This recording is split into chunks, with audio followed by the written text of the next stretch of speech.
introduce myself fully to everyone that's on the call. My name's Gareth McKee. I'm a business solutions consultant with experience. And within experience, I actually look after the application products. So I primarily look after Microsoft 365, Microsoft Business Central, which is an ERP solution, and Microsoft Dynamics. And then as well as that, then for our historical customers, then we look after Pegasus Opera as well. Okay. So the purpose of today's session is to take you through primarily Microsoft Teams, because everyone's came to this in different shapes and forms and sizes over the last while we've been working from home. And it's really to give you an understanding of the product, give you a few tips and tricks for those that have been using it already, and just to see if we can share some of that knowledge that we know about the product for the benefit of yourselves and your organizations. So we'll get you over to that. Now, what I'm going to do now is share my screen with you. So hopefully everyone can see that. And we should be landing in the Microsoft 365 portal. And we'll just let everything catch up with us. That's grand. Okay, so we're in the Microsoft 365 portal. Okay, and this is where we log in to get access to the other 365 applications.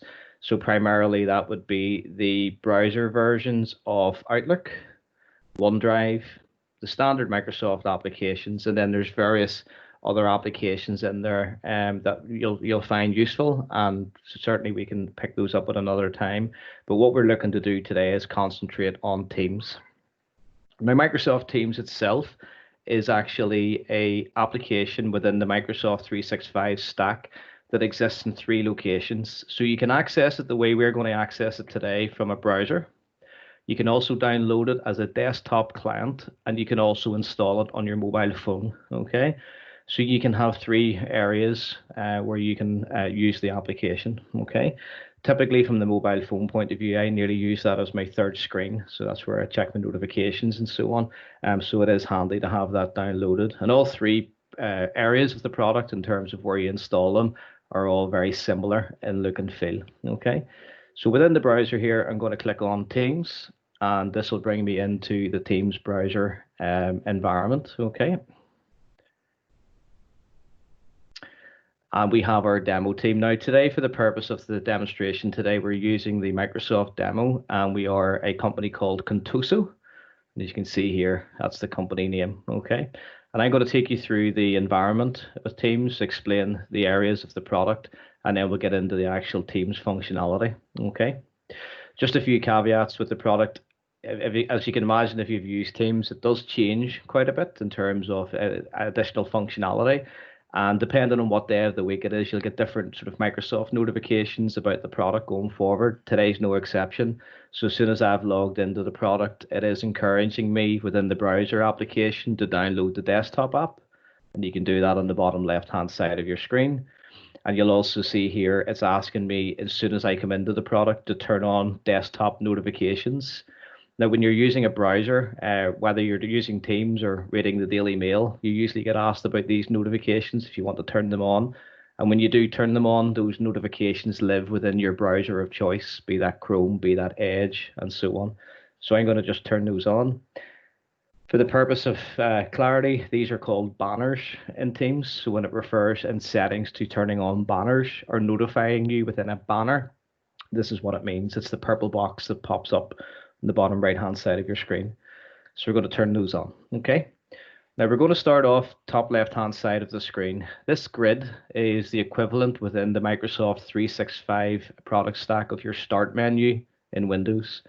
The grid, or the waffle as I like to call it, when you click on that, will take you back to the other Microsoft 365 applications, be that the standard Office applications, OneDrive, Outlook, Planner, and so on. Okay, that's important and nice to know you can bounce into other parts of the 365 environment, and it's good to know that even going forward, Microsoft are hoping to utilize this area for their other applications such as Microsoft Business Central and Microsoft Dynamics, so you're navigating to their product stack from the same place. Okay, same look and feel.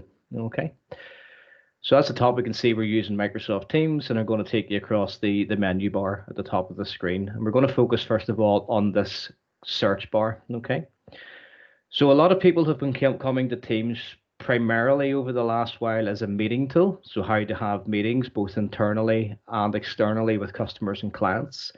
But we do have customers, and we're going to show you that today, who are using Teams as a source of information, be that messages, chats, files, and folders.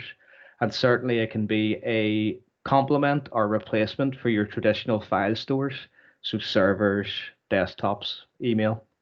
And this is where you can search Teams globally as a user within the search bar at the top. So for example, if I put a keyword in here, now this keyword's legal, but imagine this is a colleague's name, a customer name, client name, project name. It all applies.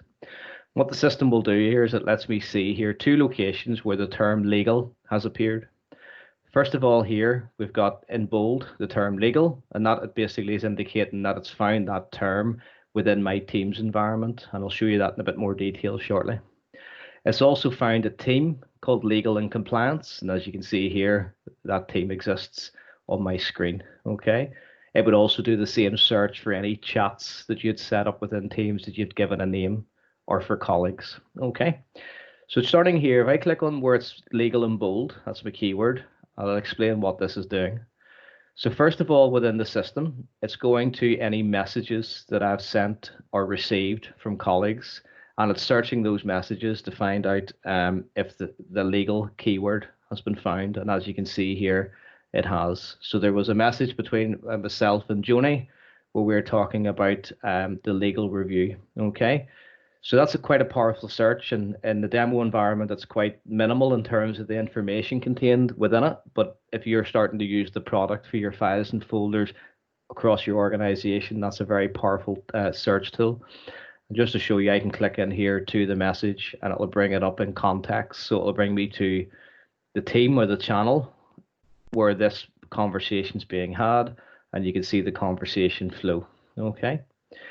The other thing the system's doing when I search for that term of legal is it's searching for files. So any file within Microsoft 365, it's actually looked within the Teams environment and thought, right, here's three files that contain the word legal.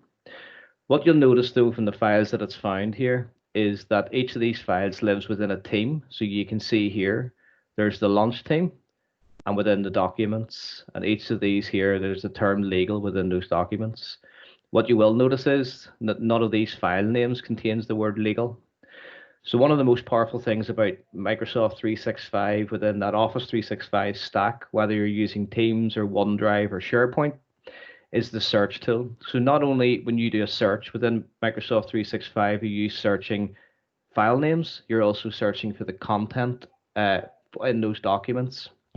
So for example, if it was a 100-page report where Gareth McKee's mentioned on page 57, searching from Gareth McKee would bring that document up. So it's far more powerful than anything you get on the traditional systems, such as the a server environment, for example. Okay, so you can see these files here, nice and straightforward. The other thing you can do that you might not be aware of within the search box is commands. Now, commands could be lots of different things, but the way you bring them up is by doing a / and you get this big list of commands. These are quick commands that allow you to do things quickly within the Teams environment. For example, your status or your presence can be changed. So I can do / away, and it'll give me an answer. Your status has been set to away. And if I look over here to Megan's profile in the demo environment, you can see here the status is the amber light. That means that she's away from her desk. It also allows you, for those people that are new to Teams, to go / what's new. And that brings you straight to the help section of Teams and straight into the what's new. Okay. Again, for anyone that's used the product over any length of time, as I said at the start, you will see Teams change and flow as Microsoft brings out lots of different pieces of functionality. For example, today was the first time I've seen the video calling no longer restricted to just 4 people on screen. It's now up to 8. So those nice wee tweaks that we see in the roadmap are starting to come through. And this what's new section is where you can start to see what they are. And you've also got the standard help and training sections within the helps guide as well. Okay. So we'll not go through this in too much detail, but I want to kind of show you the power of the product. Okay. So for example, in the product, there is various different what are called bots. They're chat bots. And what that is basically is the ability to understand and deal with teams as though it was a person in your organization. It's a bit like Alexa. You ask it questions, it gives you results. One of the easiest way to demonstrate this to you, and one you could try straight out of the box, is where you come into the command line and do /who, and it says now type a question. So I can start to ask the system questions about my data or my colleagues that exist in Teams. So if I basically put in a question and say who, excuse me a second, is Lee, that's asking the bot a question, very basic question. And what will happen is the screen changes, the chat bot appears on screen. It's called a who bot, and it goes away and it's found out who Lee is. And it's shown me here that this is Lee, this is what Lee looks like. This is the various ways I can contact Lee through Teams, be that messages, be that a video call, standard call, or even email. And I can do clever things then where I could start to ask the bot different questions about Lee, and you've got these nice quick buttons for doing that. So who's Lee's manager? And it goes away and it checks, and it comes back and it says I found the manager of Lee. In this case, it's Patty. And then you can start then to see who these people work with. Now, how the system identifies that is based on the interaction they have across the organization. So the emails they send, the conversations they have, the files that they collaborate on are all being measured by the Microsoft 365 product. So I can very simply click this box and go works with, and it asks the bot the question and it comes back. And in this case, Patty, these are the people that work with Patty. So you can see the people that she's interacting with. And you can take this to another step. So if you've got lots of documentation and people discussing processes, projects, customers, you can ask the who bot who knows about something. So in our case, as an IT provider, we sell Sophos antivirus. So who knows about Sophos would go and give me the results of the people that talk about that product the most. So that's on average is the people I need to speak to. So we'll dip into these in a bit more detail in terms of showing you what else exists in the product in terms of bots, and see how you get on with those. But basically, it's just to show you the power of the product itself. Now, over on the right-hand side, then, every time you sign into Teams, or in fact, any part of Microsoft 365, you will have a profile icon. In this case, I'm signed in as Megan, and we already know Megan's status here is Amber, which means she's away. And if you click on that profile picture, you'll see here we've got Megan Bowen, and underneath that we've got her status options. And this is where you as a user can control whether you're available, away, busy, do not disturb, and so on. So I can come in here and just say that I'm now as Megan available. Okay. So a bit like Outlook, you also have the ability to set automated messages within Teams, and this is functionality that's quite new. So if somebody was to reach out to you as an individual on Teams, but you're busy doing something, or you're on leave, or you're not able to respond, you can set your message. So if you click on set message within your profile, you can say, sorry, I am busy. Okay. And you can also instruct the system to actually reach out to another colleague. Okay. And you can say, right, please reach out. Now, what you want to do here is you want to tell the system who to reach out to. And how you draw attention to people within your Teams environment is you do a shortcut called an @ You do an @ mention. And when you do the @ symbol, you can see what's happened. It's allowed me to pick people from a list. These are the people that I typically work with. So that's why they've been given preference. And I could pick, in this case, Patty, and put her in. When it brings a member of your team in as an @ mention, it always brings them in full name. Okay, that gets quite exhaustive if you're constantly in chats. So a quick tap of the backspace button removes the surname, and you can start then being slightly more informal. Okay. When you've got your message typed, your person picked, you then decide to switch on the message. So when people message you, in this case Megan, it will now play this message. It informs them to reach out to Patty. But because you've mentioned Patty, Patty will also get those notifications, so she's aware that the message has been effectively passed on at that point. And then you can decide how often you want this to play for. Is it an hour? Is it 4 hours? Is it a day? Is it a week? Or is it a custom time frame? So you can play that and then hit done, and you'll see your status changing up here at the top. So it actually tells you then that you've got this switched on. Okay.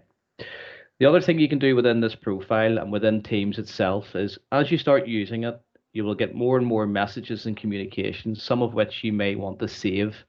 So those saved messages, I will show you how to bookmark those, but those bookmarks, when you save them, will live under your profile in saved messages. And it's just a nice place to go in and track what you've actually saved in the system.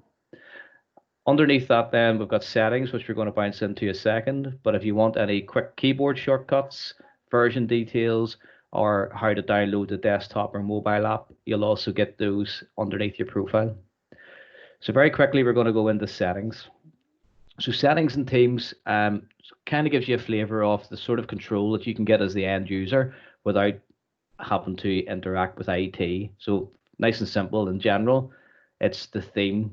Would you want the standard light theme, dark theme, or high contrast, and your language options. It's also then privacy. So if you have a status of do not disturb, no one can contact you unless you decide to select people for priority access. And you can also do the flip of that. You can block contacts then from contacting you as well in here. You can also choose then to switch on read receipts, so you can let people know when you've read their message. So it just basically pops up beside the message as an eye to show that it's viewed. You can switch that off if you wish. And throughout Teams as a platform, you will get asked, coming off video calls, for example, about your feedback. So was the call good? Did you have any issues? Would you like to rate the product? You can switch those off if they become a bit of a pain. You can come in here and switch those off. The other thing you might want to consider then is your privacy options, again, as an individual user. And those privacy options, we'll just bring those up here, are quite exhaustive, and you can actually choose what you want to do with those in terms of notifications and the like. Okay, so within notifications here, you can see I've got sections within the system. I can choose what happens when somebody mentions me, choose what happens when somebody messages me, or other. And I typically leave these as the default options, and I've been using the product for quite some time and I've never felt the need to change them. But you do get people inquiring about, the banners that pop up. How do I switch those off? Well, you can control where you see notifications in here. So any notifications where you're being mentioned, for example, so at Gareth, or in this case at Megan, I can choose to have an email and a banner. Just a banner, or only ever show in the feed itself within the chats. So you can control this to your own specific requirements. And then Teams is a tool out of the box. It is a calling tool. It is a tool for doing video chats and calls, teams to teams. But going forward in the sort of history and the roadmap of the product, it will be a replacement for Skype for Business. And it will also integrate then with other third-party telephony providers. So BT are working on integration from different third-party sources like Vodafone. And if you use Teams effectively like a soft dialer for your business, you can then control within the call section here, call forwarding, voicemail, ringtones, and accessibility features such as text to speak. Okay, so that's where you can control your settings. Okay. Now we're going to focus on the left-hand side here of our Teams functions. Okay, now we'll take you through this in a certain way, but I want to sort of point out what each of these are first of all, and then what you might be seeing different on your screens. So everybody that uses Teams, be that on a desktop app or in the browser, will see it in this format, and you will get an activity feed, a chat option for chatting one-to-one or one-to-many with your colleagues, Teams, which is the bread and butter of the product, a calendar for viewing your day and managing meetings, and then calls where you can then manage your calls, be that Teams to Teams or Teams to an outside source with either calling plans or third-party integration. And then files, that's where you get a view of all the files you've got access to within Teams and other cloud storage solutions, by default OneDrive, but I'll show you a few things you can do in here as well. What you will notice though, maybe different to what you see on your screen, is I have now got this WhoBot on screen. And that's because I have interacted with that particular application within the Teams environment, and it's actually displayed it here, the left-hand side. The reason for that is this is blank for a reason. You can bolt in other applications to this options bar on the left-hand side of your screen. So if I click on the ellipsis here, within the product, there's Microsoft applications already showing for you. So for example, within Microsoft 365, you get a planner app, and that planner app's for you managing process where you've got a schedule. Maybe you've got something with a start, middle, and end, that you've got tasks you want to assign to people and due dates. You can do light planning within the application. You might be taking notes on OneNote. You've got a shifts app for managing shifts and scheduling, which also works really well with the mobile app, so people can get their shifts, request holidays, and so on. And then you've got other tools called Stream, which is iPlayer for your business. It's where all of your internal videos can be stored for easy access. Okay. The other thing in here you'll notice is the Dynamics 365 product set. That's where CRM and the ERP applications live. And this also has integrated functionality with Teams. So if I pick one of these, in this case, Dynamics 365, it will actually bolt the product into the left-hand side of my screen. Okay. And you can see here, and this is where if I had the integration set up, I could start using this as a bot. So how many leads do I have for a specific customer? Who looks after a specific customer, and so on. So if you're managing a customer base, the CRM package can also then integrate with Teams. And anything you use here down the right hand side that is an addition or a snap-on application, you can force it to always live in this bar by right clicking and then just click pin, and it means it lives there every time you come back into Teams. And just to give you an idea of how exhaustive this application is and how much it integrates with other tools, if I just go into more apps here, this is the app store effectively for the Microsoft Teams product. So if you have came to Teams, like I know some people have on the call today, because you've been using products like Zoom, if for any reason Zoom still ticks a box for you in terms of video conferencing, but you like all the other aspects of Teams, you can bolt Zoom in to your Teams environment. You can do the same for things like Trello as a planner app, or maybe you just don't like OneNote and you've always lived in Evernote. You can do the same for that. So this is quite an exhaustive list of products that you can then snap into Teams. And as long as you've got either the download, the rights to use it, the subscription, then you can actually snap this in and start using some of that additional functionality. Okay. So that's just to show you here. Okay. So what I'm going to do now is I'm going to go in and I'm going to show you, as I said, the bread and butter of the application. This is the Teams element. So this might be slightly new to you if you've been pretty much using Teams as a method to communicate while we're all working from home or we're all in our different areas at the moment. But Teams is more than just a communication tool for meetings and phone calls. It is a way for you to manage information and flow information around your organization. And as I said at the start, it can be a complement or replacement for traditional file repositories, such as a server environment. Okay. So as you can see here on screen, I've got a list of teams that already exist within this demo organization. I've got a product launch team. I've got a team for business development, and I've got a company-wide team called Contoso. Okay, and we're going to pretty much focus on the business development team for this session. When you click on a team, the team then opens up into what's known as channels. Okay, so these are almost like sub teams, and channels allow you to organize information within your team, be that conversations, be that files, be that other third-party applications. So the logic behind this, if you've never used Teams before, is to think about how you currently work.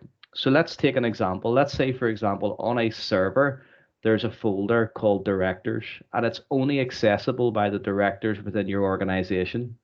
More than likely, as a folder, when you click on that, it will be divided into subfolders. So you might have an area within that directors folder for reports, for finance information, for admin, for process, for company information, and so on and so on. So on a traditional server, you have some form of logic in terms of how you split out your files and your subfolders. And the same principle applies to teams. When you create a team, it has to have a purpose and you have to bring people to it. And then you have to decide how you're going to carve that information up for the benefit of that team into channels. and it just helps organize things that bit more. Each team that you create will always have one channel by default. That's the general channel. And when you click on the general channel, you'll always get these three areas for every team and channel you create.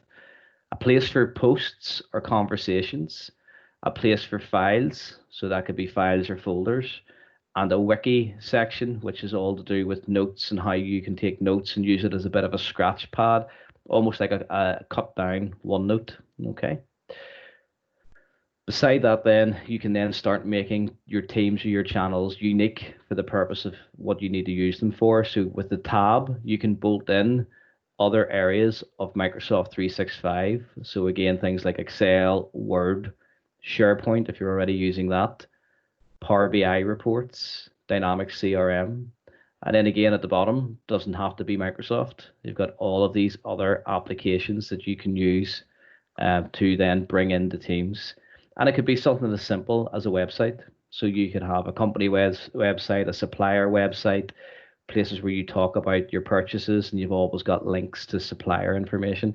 So it can be lots of things to lots of people, and it's all able for you to build it from scratch. And I'm going to show you how quickly you can build a team in a second. Okay. So each team that you create, in this case, the business development team, you can go into the ellipses on the right-hand side of that team and you can control it as the team owner. You can hide it so it stays out of your way, but doesn't delete. Okay, so you can sort the screen out so it's nice and tidy for you. You can quickly add channels and add members, or if you want, you can leave a team. As the team owner, you can edit a team, and then you can also grab a link to the team. So let's say, for example, you created a team and you wanted people to join it. You could grab the link, send the link via email, and that would bring people to the team. Okay. And you can also do things like manage tags. What this means is that you can bring groups of people together under a heading, a bit like in the old world, a distribution group within email. So within your social team, you're going to start organizing your Christmas dinner. You could bring the people organizing the Christmas dinner together under a tag of Christmas dinner committee. Okay, so you can organize people into bundles or pockets of groups. Okay. So what I'm going to focus on here, first of all, using this business development team is the manage team function. And within the manage team function, this is my dashboard as the team owner, as Megan in this case, of where I can see information about my team. So as you can see, Megan is the owner of the team. And underneath Megan, if I click on members and guests, I have 16 other people that are team members. Okay. Two ways you can split people within teams. They can be members. That means that they are part of your organization. They're licensed to use Teams, and you're bringing them in for internal use. Or you can have guests, which means you can bring external users into the Teams environment as guest access. But guest access isn't switched on by default. It's switched on behind the scenes within the admin channel. And the same goes for external communication. If you wanted to externally communicate with somebody using the Teams app, but perhaps they're on another tool like Skype for Business, you can do that, albeit with the right settings switched on in the background. But out of the box, guest and external are switched off. So as you can see here, I can see my team, all 16 people. I can see what they do as a job. In this case, in the demo environment, we actually have location information, and we've also got their current role within the team. These guys are all members, but I can click on the member option and I could promote Adele here to a team owner, and she then has control and access on a par with what Megan has. I can also bring in other members, new members to the team on the right hand side. Okay. Beside that, then pending requests. This will make more sense to show you setting up a team, but you do have the option if you create a team to give that team a code. So people can find your team and request to join it by using a joining code. And this is where you do the accept or deny requests within the team's management section. Each channel within your team then can be controlled within here. And as you can see here, we have got within this team a general channel, that's our default. And then the channels that has been created for the purpose of this team. So business development have decided they're going to have an area to share knowledge, an area to discuss opportunities, and a separate area to discuss leads and pipeline. And this is where you can control then what your team see. So you as the owner can switch on or off which channels you see and which channels you want your members or your guests to see. What I would say about this, just from an onboarding point of view, is when you don't have any of these show for members ticked, the channels are all collapsed. So when somebody comes into the team for the first time, they might only see general channel, and then there's an ellipsis to explore the team and open it up. What we find is that people tend to be slightly lazy on that and not make it obvious that other channels exist. So it is best just to switch these on so that those channels are automatically shown to the team members, so they're always in full and not as a collapsed view. Okay. Each channel in this case has a description, and I'll show you how to do that. And it also has a channel type. And where you see the globe, that's all standard channels. Okay. So we'll show you how to do alternatives to that, but these channels are all standard. What that means in a nutshell is if you create a team and you're brought into that team as a member, if their team and the channels within it are standard, all members can see all channels. There'll be no restrictions, okay? So you have to bear in mind that you wouldn't set up an HR team, bring a number of members, another member of staff in, and then wonder why they can see confidential information. It's because when they're a member of the team, they will see everything unless you specify channels to become private. And I'll show you that. You can also see last activity. Again, not being exhaustive then, each team has a settings option. And this is where you as the team owner can control what happens within your team. And this might be as an organization, or it might be on a team by team basis where it's appropriate to have certain features. So every team can have a picture, so you can brand it. You can also control what your members are able to do. So here's where you can control things, giving members the ability to update channels or create them. By turning that off, you're basically ensuring that your team's not going to run away with itself with all these different channels popping up. So you can see there's a lot of options in here, and you can control those as the team owner as to what your members are able to do. You can also do the same for your guests. If guest access was switched on, you can limit what guests are able to do within the environment. You should also can control people's ability to @mention. So actually, you can switch off that function. And this is where you can generate your joining code for your team. If you want people to easily come into a team, you can create a code. Within each team then, there's the ability to have, it's called fun stuff. I'll explain more about the reasons why it exists, but it's GIFs, emojis, and stickers. And you can also choose what your moderation levels are going to be. Now, these come into their own at an admin level, but as a team owner, you can set your moderation to moderate or strict, and the system will start then using intelligence then to block profanity and so on. So you can switch that on if you wish as a team owner. And then each team that you create, there's an analytics tab. And this is really useful, especially if you're using Teams for onboarding purposes and you want people to use it and you want evidence that they're using it. So in here under analytics, you can see as a summary, I've got 17 team users. I've got posts and replies. I've got apps in use, and I've got SharePoint files in use and the size of those. And you can also see over time, you've got a Teams usage chart. So over the last 7 days, I can see peaks and troughs here, and then it's petered out. Okay. So if you're using Teams for things like pricing, for example, and you create time and a bit of blood, sweat, and tears creating that pricing team, and all of a sudden all of your quotes that are going out of your company are wrong, then that tells you people aren't using your Teams, and you can then see that from an analytic point of view. If this line's completely flat, nobody's engaging, maybe they're not aware of it, maybe they need re-educated, and so on. And then finally, you've got apps. These are the third-party apps that can be controlled at an admin level or bolted in as the team owner. So you can snap in those third-party apps for the use within your team's environment. Okay, so it is quite a lot of information, obviously, to take on board there. But as a team owner, you've got a lot of control. And the idea is that you can do this yourself without constantly having to lean on IT. Okay, if you think of the old world, constantly having to ring your support desk to get distribution groups set up or areas within the server set up for files and so on. So I'm going to show you how easy it is to get to that point. Okay, so at the bottom of Teams, you can see here we've got join or create a team, and that's where I can click on the option, and I've got this dashboard. I can create a team or join one with a code.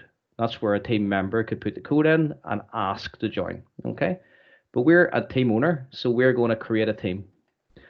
So if I create a team from scratch, I always get these two options. Exactly that, build a blank team from scratch, or create a team from an existing team or an existing 365 group.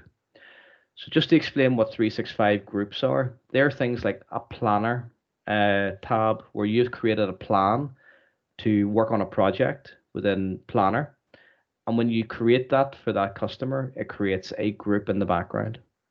A group also might be a selection of people that you've brought together, let's say a support group.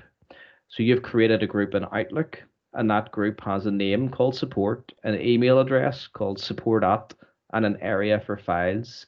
And if over time that group grows and it then becomes relevant to turn a group into a team, you can from this create from option.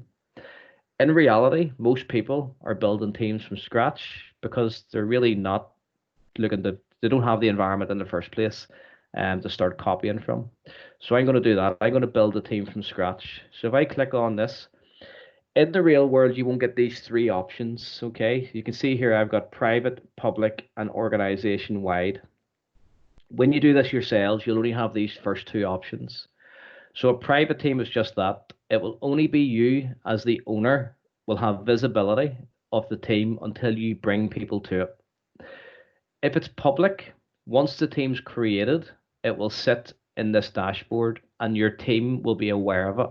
Okay. So that's nice if you want a team to be created as an organization-wide team and people request to join it, but you wouldn't want to create a team that's public, for example, HR or any other reason that would be more of a private reason.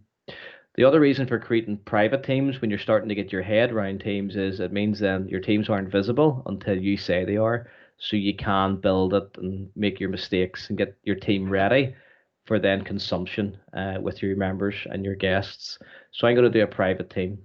So simply what we need to do here is we need to give the team a name, and we're going to use the directors as a template here. So this is going to be a team for the directors only. So when I hit create, the system goes away, and a few seconds later, the guy with the red glasses telling us that's us done. And what's actually happened in the background is that team has been created, but it's actually been created on the back of SharePoint. So SharePoint is the back end of Teams, and Teams is the front window to that SharePoint environment. So once it's built, you then can bring people to the team. So I'm going to bring in some people. So we'll bring in Lee, and we'll bring in Patty, and we'll bring in Christy. Okay. And we're going to add those three people. And when you add those three people in, it will then give me an option. Are these going to be members with Megan as the ultimate owner? Or would I like one of these guys to be an owner alongside me? So you can have multiple team owners if you wish. So let's just say for talk's sake, we make Patty an owner. Okay. And then we hit close. And we have now created our directors team with a general channel. If I wanted to create another sub area within this team, another channel, it's dead easy to do. Just come across to the ellipsis and then we go to add channel. And this is where I can then give this a name, okay? And when I get into the channel itself, every channel you set up by default will be a standard channel. And I can actually go in, I can go and do the private, okay? Just bear with me a second, folks.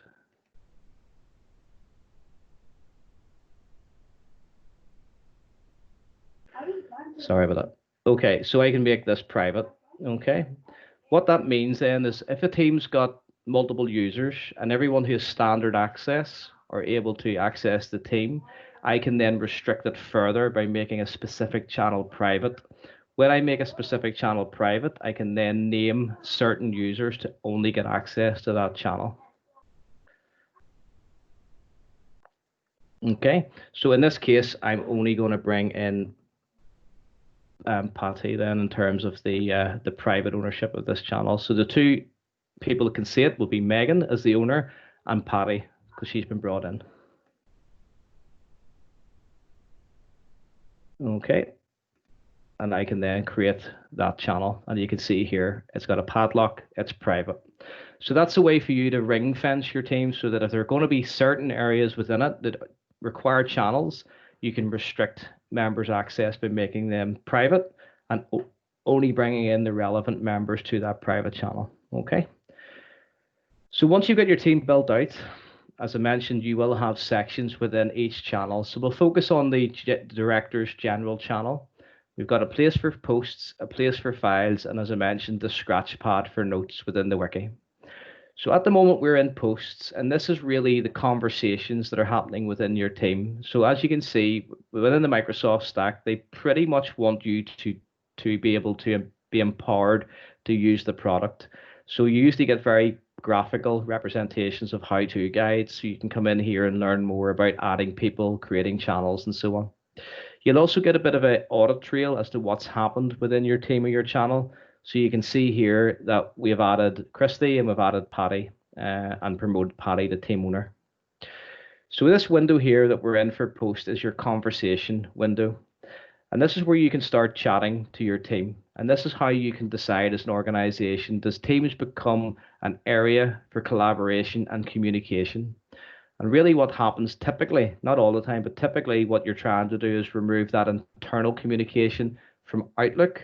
So you're not constantly communicating via email, that your conversations are more fluid with the teams and the channels that you're a member of. When you're actually typing in here and you're starting a conversation, if you say hi, you're not notifying anyone of your conversation. The only way they will see it is if they're coming past the team and they see that you said hi, or they notice in the teams they're a member of, the text goes bold. That means there's been some team activity and they would need to investigate what that is. So to help flow your information, what you want to do is use the @mention option, where you can grab someone's attention, in this case, Christy, hit backspace to remove her surname to keep it a bit more informal. And you can ask Christy a question. Can you review this document? Okay. And that will post to the team, and Christy will get a notification that Megan has mentioned her. And then you'll see the conversation flow in here. This is how you reply. So when you click on reply, you can come in and you can type your message and you can @mention somebody back. Okay.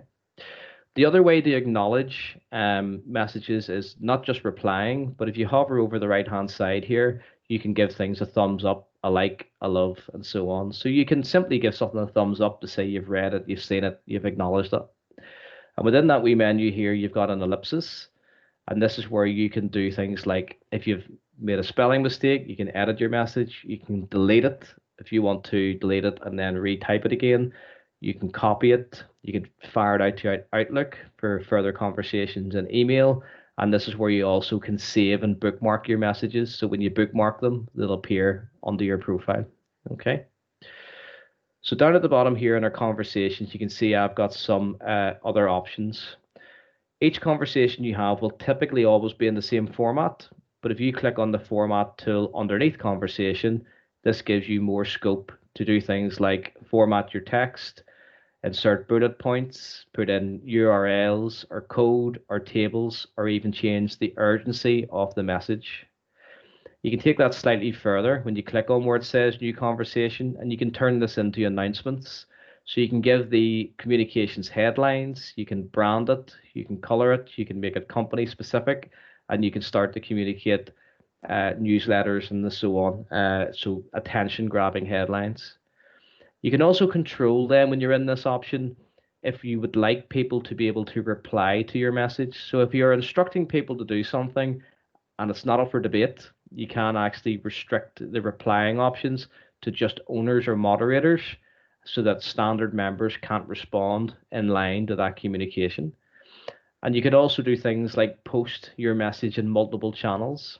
So if you needed a message to go across multiple teams or multiple channels without you having to retype it 10 times, come in here, click on post in multiple channels. You'll see the channel you're currently in, and then you can move to the side and hit select channels. And this is where I can then start picking a multitude of locations to actually send this to. And this starts to then bring these in. So you can post across your team's environment for the teams that you're a member of. Okay. So as well as that, then Microsoft are big believers in softening language. So you get out of the formality of Outlook and you move into a slightly more informal space where conversation flows. And sometimes you need to perhaps filter that language or soften your language. And that's why they leave by default emojis, which you can access here, GIFs, and stickers. So you can turn these off as you've seen, but it allows you to make the space more all-encompassing across your organization and soften what people say. You also have the ability as well to jump into ad hoc meetings. So with all of us working from home, we're probably some of us glad you're not in the office environment where somebody's tapping you on the shoulder. Do you have a minute? Or I sent you an email and can we go and talk about it and so on. You can't do the same thing within teams on an ad hoc basis. So within each team conversation, without you scheduling a meeting, you get access to the ad hoc meeting options.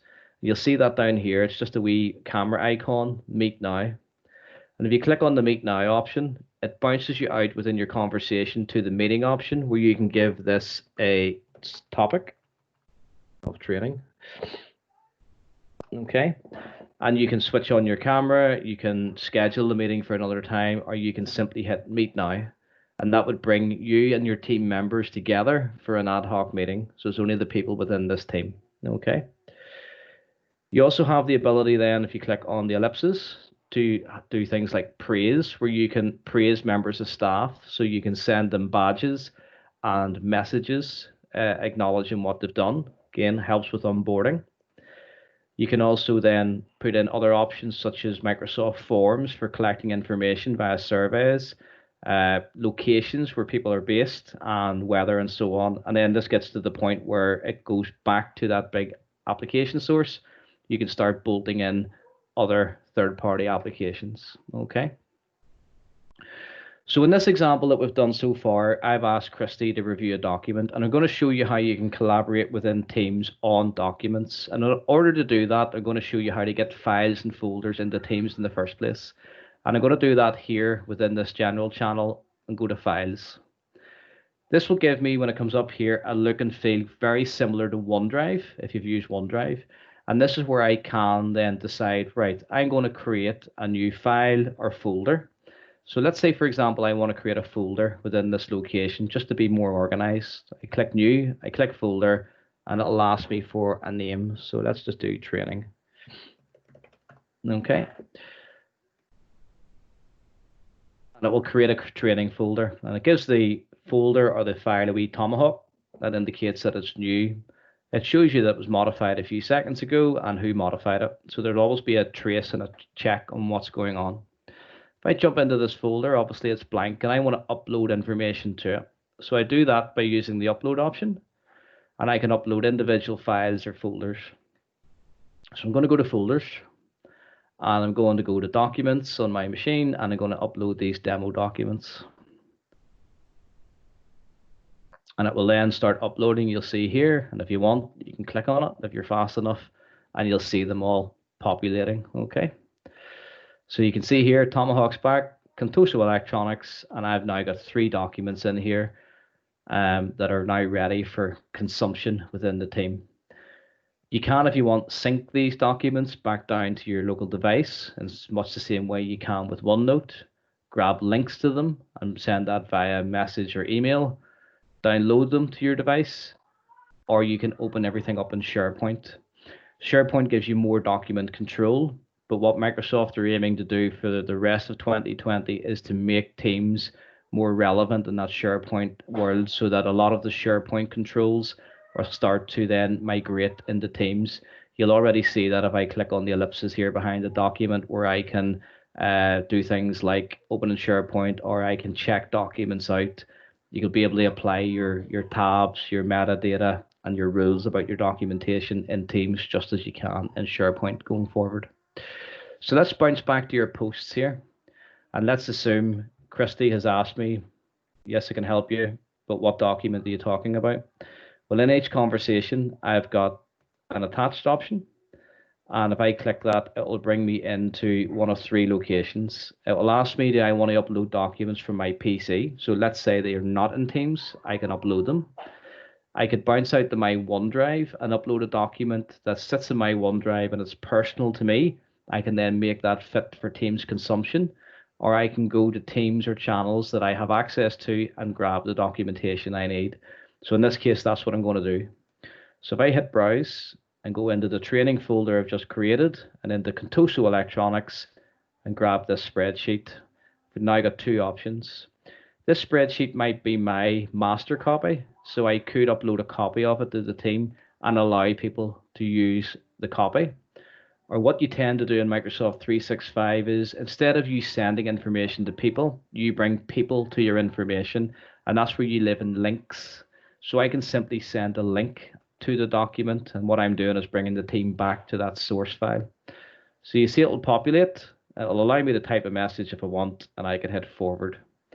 And this now is pasted into the team, and if I want to open the document, it takes me to the document within Teams. So I'll be looking at an Excel document here, but I've not left the Teams environment, but I have the option once it opens here, if I want to bounce out to the desktop version of Excel, I can. Now, for those of you that aren't using Teams or any aspect of 365 for files and folders, one of the massive wins you get here is the fact that now that you're working on this in a collaborative fashion, each member of your team can work on this Excel document at exactly the same time. And the same applies to Word and the same applies to PowerPoint. So you can now truly collaborate on documents rather than what you're normally faced with, which is somebody's in the Excel spreadsheet and it's now read only for everyone else. So true collaboration, if you're using 365 either from a OneDrive point of view or Teams, you can bring people together and work on the document together, okay? So as you go through Teams, what you'll find is, and no doubt some of us are thinking of it, you're going to be a member of lots of different teams and channels. The activity and the communication is going to be bouncing around Teams. How do you see what's going on? And typically you do that with the activity tab here. So if I click on activity, you can see there is a list of activity in this feed where it's telling me where I've been mentioned, where somebody's replied to me, and so on, okay? Now, over time, that will grow, and that is always persistent. It always lives on screen, so you can filter the information in your activity. So I can click on the funnel, and I can type a keyword that I want to search for, such as legal, and it will restrict the view just to that relevant message. Or I can actually take it a bit further and use the ellipsis to only look at messages I've yet to read. So you can filter your view if you've missed any messages, or where you've specifically mentioned, or across your organization, topics that are trending. So this might be company-wide teams and channels. Maybe you're getting ready for an event. Maybe you're doing charity work. Maybe there's a large project. The more activity happens, the more likely that is going to trend through Teams. And it's all based on all of the analytics that happens in the background with the Microsoft product stack. So that's your activity. The other thing in here as well then you have access to is outside of the Teams and channel environment, you have chat. And chat is another way for you to have conversations with the people in your organization or external if you switch that on, so that you can have one-to-one or one-to-many chats outside of Teams or channels. And again, this sits in a persistent mode, which means that they will always remain on screen, so you can then flick back to any chats you've had historically. And what you'll notice here is I asked the WhoBot a question earlier on in the session. It remains as a persistent chat. So the bots are behaving like people, and I can go back into that chat. The other thing will happen with meetings as well. So if you create a meeting, just like you're in now with yourselves, these will always stay as chats as well in the background. So when you come off this session, have a look at what you've left behind you. You actually will be in a chat, and that chat you will be in will have a place where chat has happened, files that have been uploaded and discussed within the meeting, meeting notes that you've taken within your meeting, and if you have done a whiteboard electronically within Teams, the whiteboard will be there to play back and view. To create a chat for the first time, you use the icon up in the top bar here. So beside your command bar, you just click on chat. It brings you to the chat option, and you can pick the people that you want to bring into the chat, and you can bring in multiple people if you wish. Okay. And if there's any chat history between you and the people you want to chat with, it will exist here. Okay. So you can have exactly the same functionality in chat as you have in conversations. So you can format it, you can attach files, you can put emojis and GIFs, and you can praise. You can also, if you want to put urgency on your messages, use the delivery option, the exclamation mark, and you can have standard urgency, important, or urgent. And urgent can replay your message every 2 minutes, up to 20 minutes, or until somebody physically picks it up. So you can use that if you want to be a pain, or if there's a specific business requirement to get an important message out. Maybe a customer is needing out of our support or ad hoc support, things like that. You can get a message to replay up until somebody picks it up. Okay. When you create bring your people into your chat and you create your chat, you can give this a name. So here it's called training, and I could change that. I can bounce out to a video call or just a standard voice call within Teams, or I can bring in new members to the chat.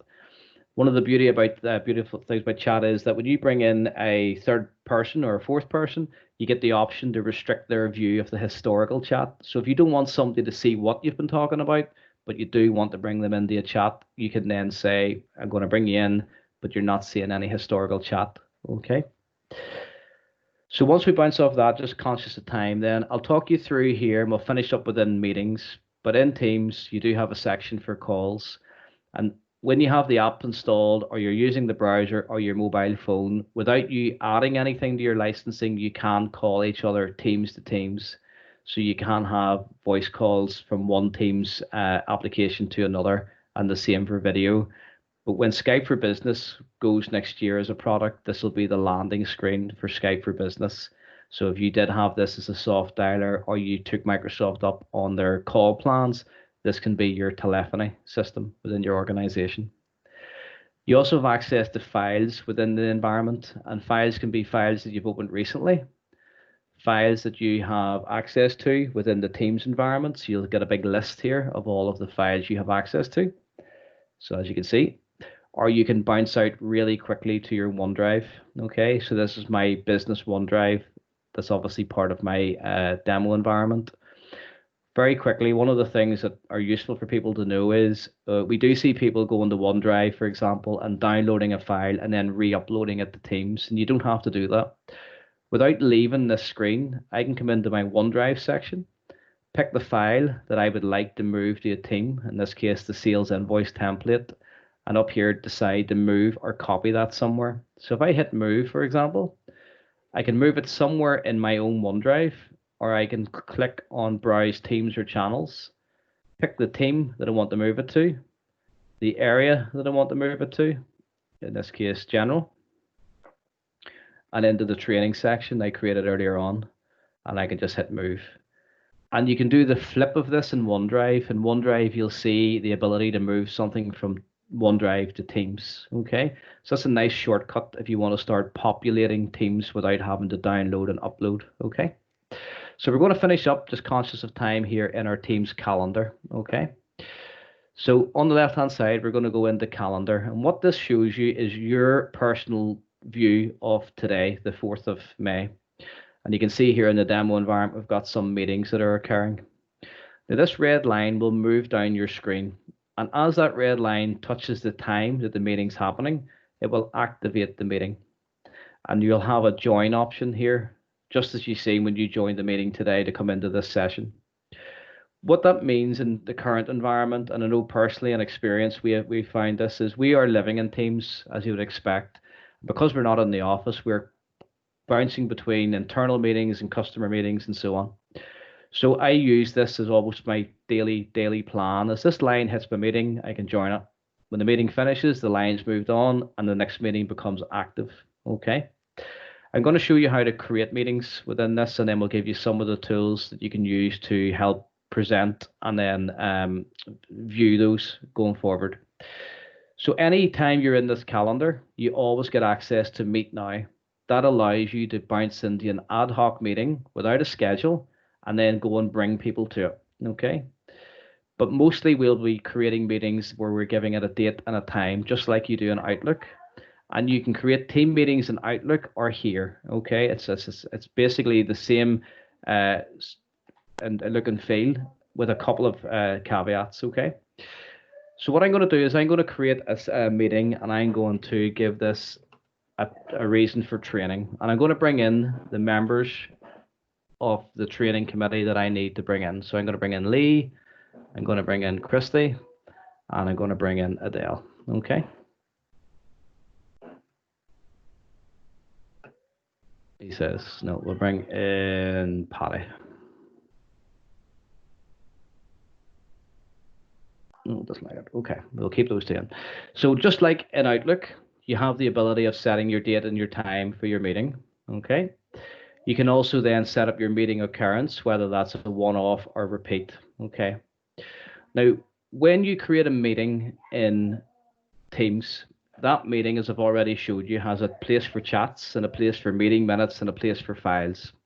So if the meeting only ever exists in your calendar, if you want to go back to that information, you'd have to go back to the date and time the meeting occurred, open it up in your calendar, and you'd get access to that information. Or alternatively, scroll down your chat window till you find the meeting, and then that would give you access to files, chats, whiteboards, and so on. But mostly what we're doing within Teams is we're having meetings about areas of the business, and perhaps we're having meetings that already about areas that already exist as teams or channels. So what you can do here is you've got the ability of telling the system when you have your meeting about training that you want it to occur in a specific team or channel. So I can say, right, this is going to be in business development and it's going to be within knowledge share. So when the meeting's over, that's the location that the meeting minutes, the notes, the chats, the recordings, the whiteboards will all exist. Okay. And on the flip of that, you can also do the same thing as locations. So in the background, as an administrator within Teams, you could set up real life locations to have meetings in, be it boardroom, conference rooms, and so on. And that can be linked to the technology in that room, for example, a Polycon conferencing unit. Or if you're going forward, if we think about what we might be faced with, these could be virtual locations, virtual boardrooms, virtual training suites that you set up, and that's where people join virtually. Okay, so you can give your teams and your channels and your meetings a location and a purpose. The nice thing about doing the meeting setup in the Teams environment is you also get access to the scheduling assistant, and that's where I can see who I'm looking to meet with, their current availability, and I can drag the meeting across my days in my calendar until they're all showing as available. Okay, so you can easily get everyone you need for the specific time you need them without constantly having to review all their calendars. Okay, so lastly, we're going to go in here and have a look at the meeting options. Okay, so I'll just come out of this, and just for the purpose of demonstration before we finish, I'm going to take you into the Meet Now option.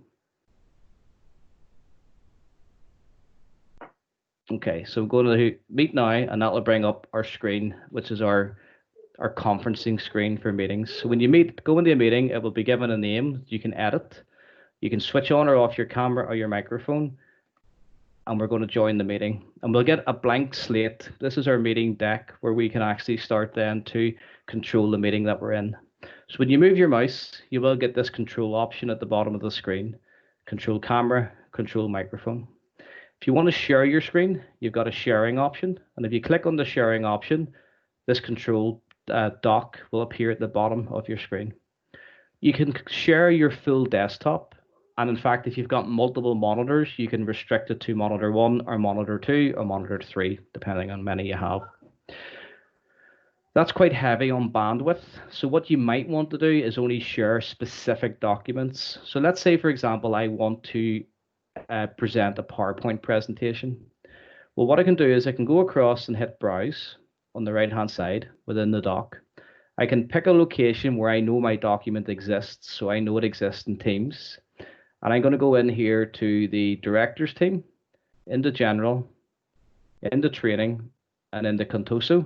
And I'm going to pick this Northwind presentation. And when you hit share, it comes up on screen. Now, the difference, the way this works than your standard presentation is that it's not opening PowerPoint.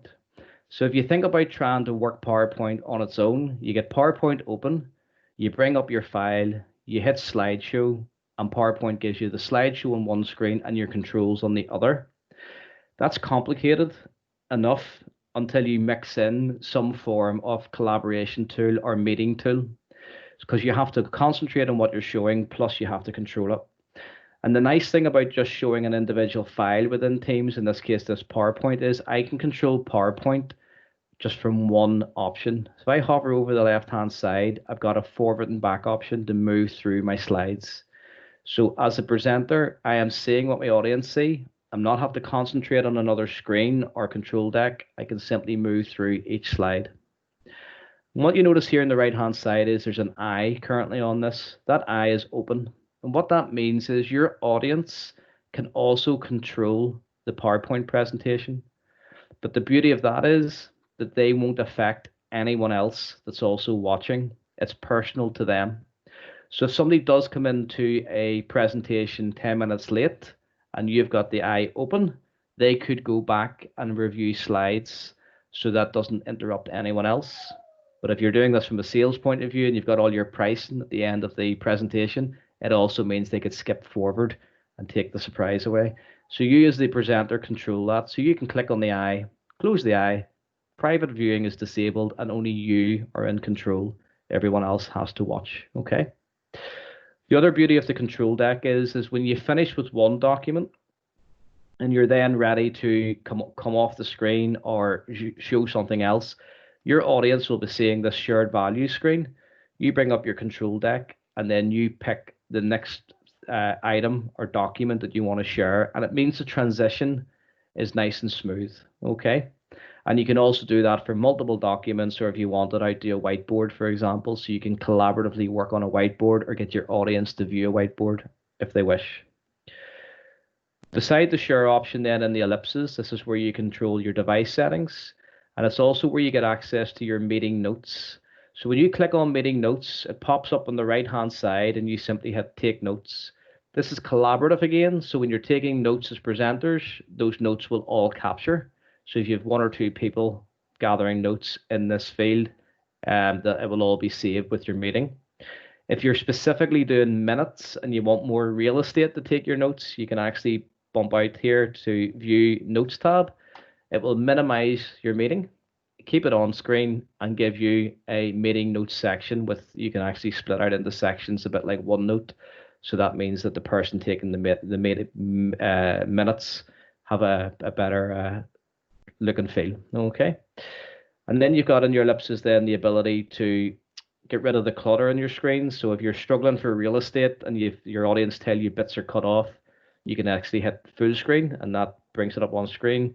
And as we're doing today, you can record your meeting. And after every meeting's finished, that recording's available in Stream, which remembers iPlayer for your business. Okay.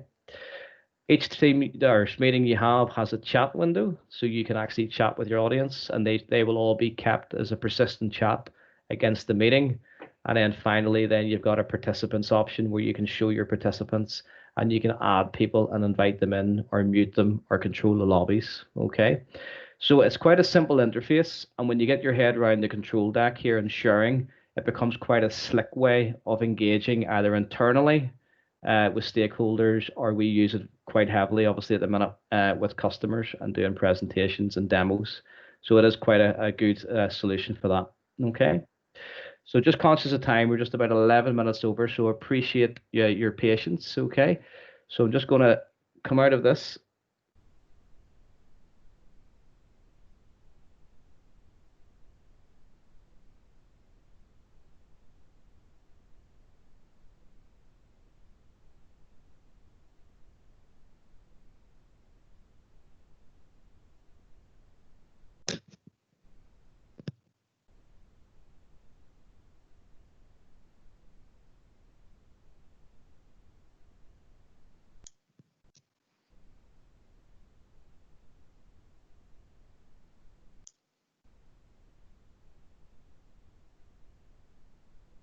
Gareth, I think you're muted there. Hi, sorry about that. It's because it brought me in late. There's a feature. I probably talked about it. If you are like me and you're coming into a meeting late, it will automatically mute your microphone. And that means that you don't clamber over everyone else as you're coming into the meeting late. So what I was saying, sorry, apologies, is we'll finish the session. When you come off the call, it will leave you in that chat window, and you'll be able to see the meeting minutes and any notes that have been taken, any chats that have been had. So that's nice to see for your own context. We will be contacting you after the event to get some feedback for today. And I appreciate there's a lot of information in the session, and there's a lot of people in different sort of places with the product in terms of how heavily they're using it or not using it at all. So if you have anything else you'd like to reach out to us about, feel free. If it isn't ourselves, because it's maybe the first time you've came across myself with an experience, reach out to your normal account manager, and they'll be more than willing to help and bring me into the call if need be. So we'll finish up there. Really appreciate your time, and if there's anything you need, feel free to reach out to us. Okay, thank you. Thanks, Gareth.